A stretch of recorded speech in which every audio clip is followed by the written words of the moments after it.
Лидерот на ДПА смета дека на државниот здравствен систем итно му е потребен дополнителен лекарски кадар со цел полесно справување со коронакризата. Мислам дека на следната седница на владата ќе имаме и предлог како партија преку нашиот министер.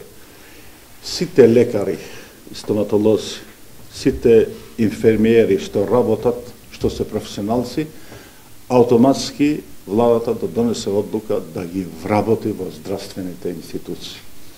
Ако тоа влие во буџетот, исто ќе имаме предлог, сите што се вработени со договорно дело за време на кампањата за политички поени или за гласови, да им се прекинат договорите на дело.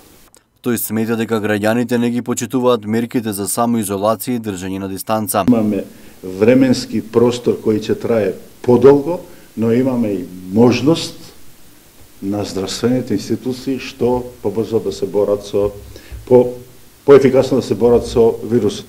Рече Тачи. Тачи истакна дека во Титово треба да се воведе 24 часовно ограничено движење.